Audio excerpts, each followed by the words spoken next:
नेपाली नगर मामले में विधायक संजीव चौरसिया को काफी फजीहत झेलनी पड़ी है। लगातार वहां के मकानों पर बुलडोजर चलने के बाद लोगों ने विधायक से मांग की कि वो तुरंत इसको रोकने का काम करे। दिगहा विधायक संजीव चौरसिया ने प्रेस कॉन्फ्रेंस कर बताया कि वह लगातार सरकार और अपने उप मुख्यमंत्री को इसकी जानकारी दे रहे हैं और खुद नीतीश कुमार से मिलकर उसे तुरंत रोकने की मांग करेंगे। हालांकि यह मामला कोर्ट का है और इस पूरे मामले में उन्होंने आवास बोर्ड और नियमावली की जानकारी दी, लेकिन वहां स्थानीय लोगों ने अपने विधायक से सीधी मांग की है कि वह अविलंब इस कार्रवाई को रोकने का काम करें। विधायक संजीव चौरसिया को काफी फजीहत झेलनी पड़ी है।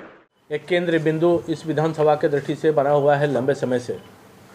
आपको ज्ञात होगा कि 26/7/1995 में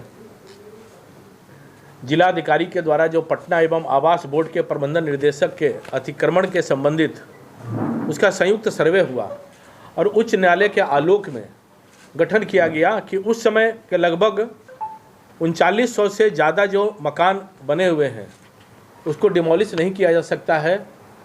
तो उस समय हाईकोर्ट के आलोक में यह आग्रह हुआ था या निर्देश दिया गया था कि सरकार जल्द से जल्द आवास बोर्ड को एक संयुक्त बंदोबस्ती का प्रस्ताव लाना चाहिए, जिसके अंतर्गत सबके हितों को ख्याल रखा जाए, जो मकान बनाए हैं उनके हितों का भी, जो खाली ज़मीनें उनको हितों का भी।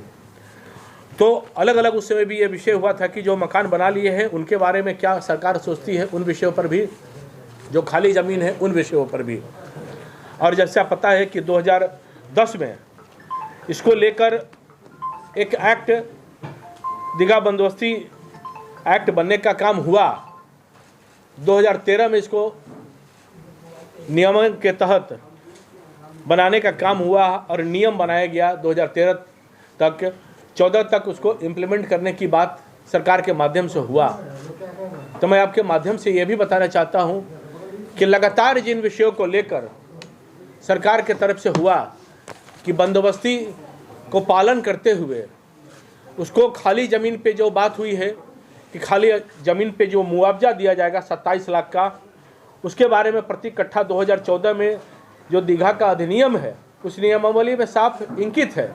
यानी कि उस समय 600 एकड़ या 400 एकड़ के विषय को माना गया, पर हम 1024 एकड़ को एकाग्र भाव से, समग्र भाव से देखने का काम करते हैं।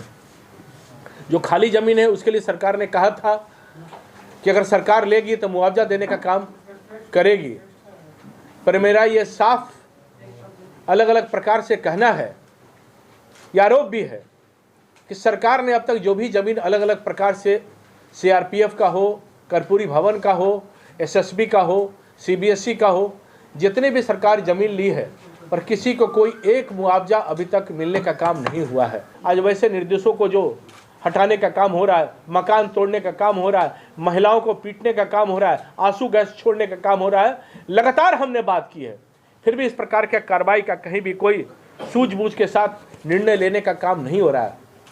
एक महत्वपूर्ण तथ्य आपके सामने हम बताना चाहेंगे कि 20 तारीख को CO के द्वारा जो आदेश पारित किया गया था तो उसके सर्टिफाइड कॉपी भी लिया गया और सर्टिफाइड कॉपी लेते समय ये इस बात को भी दिया गया था कि 30 दिनों के अंदर इसके जवाब को देना है।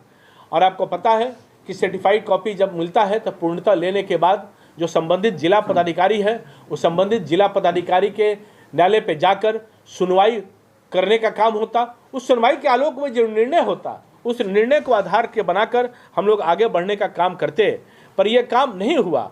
उसके फलस्वरूप जो है आपको ध्यान में होगा कि 30 दिन का समय देने का जो प्रावधान है उसके अंतर्गत पर मात्र 13 दिन बीतने के बाद ही इस कार्रवाई को, दिशा को तय करने का काम हुआ है।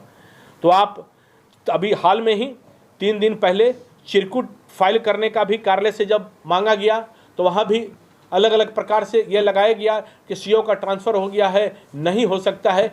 यानी कि एक कुल मिला के विवादों में घेर के और किसी भी प्रकार से संबंधित न्यायालय में न जा सके वहाँ के लोगों ने ताज करने का काम नहीं हुआ है और अलग अलग प्रकार से यह भ्रमित करने का काम किया जा रहा है कि न्यायालय के लिए मांगा जा रहा है। आज आपके माध्यम से जो मीडिया में भी आया है कि न्यायालय के लिए मांगा जा रहा है, तो क्या माननीय न्यायालय के द्वारा इस रूप में कोई कन्फर्मेशन आया है क्या? मुझे जो जानकारी है कि उनके द्वारा कोई इस प्रकार का विषय नहीं आया है। क्योंकि माननीय न्यायालय के द्वारा ही ये गठन किया गया है। भाजपा के जनप्रतिनिधि ही आंदोलन राजीव नगर के विषय पर लड़ते रहे, आपसे छुपा हुआ नहीं विषय है। वो विकास के, बिजली का हो, सड़क का हो, विकास के जितने पैमाने हुए हैं, कहीं न कहीं जो जनप्रतिनिधि अपने रहे हैं, हमसे पूर्व रहे, लोकसभा के रहे माननीय सांसद, वो भी चिंतित होकर लगातार बात करने का काम किए हैं। संबंधित पदाधिकारी से हैदराबाद से भी बात की है, लगातार बात करने का काम। लेकिन अभी तक आप लोगों ने क्या कहा?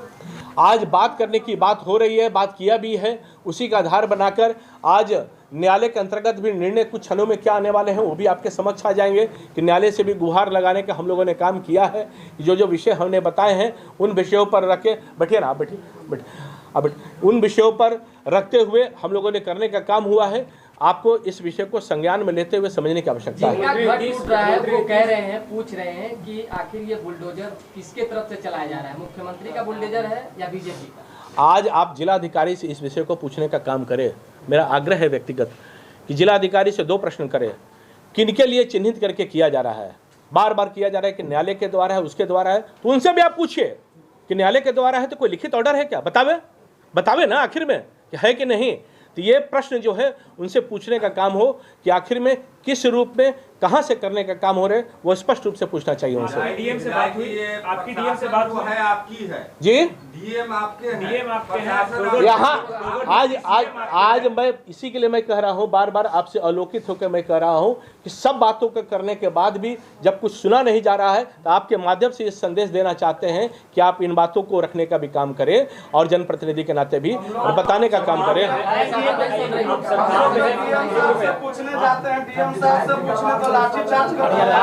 नहीं, आज बात करके इस बात को पूछना चाहिए। बार इस चीज को कह रहे हैं कि आप तुरंत पूछने का काम करें, आप तुरंत पूछने का काम करें इसके माध्यम से कि कौन माध्यम से ये करने का काम किया गया है। उसके बाद हमसे आप पूछ सकते हैं कि आखिर में तरह से विवादास्पद था, इसके बावजूद भी लोगों ने जमीन क्यों खरीदी, ये भी एक बड़ा मुद्दा है। आज मैं तो उसी बात को कह रहा हूँ। तो 2000 पास किया था और उसको रेगुलेट करने के लिए उसकी मूल्यांकन कर दिया गया था जमीन का, और पैसे भी सरकार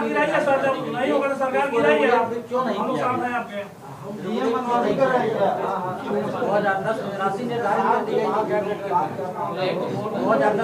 भैया वही तो हम कह रहे हैं कि राशि निर्धारित कर दिया गया।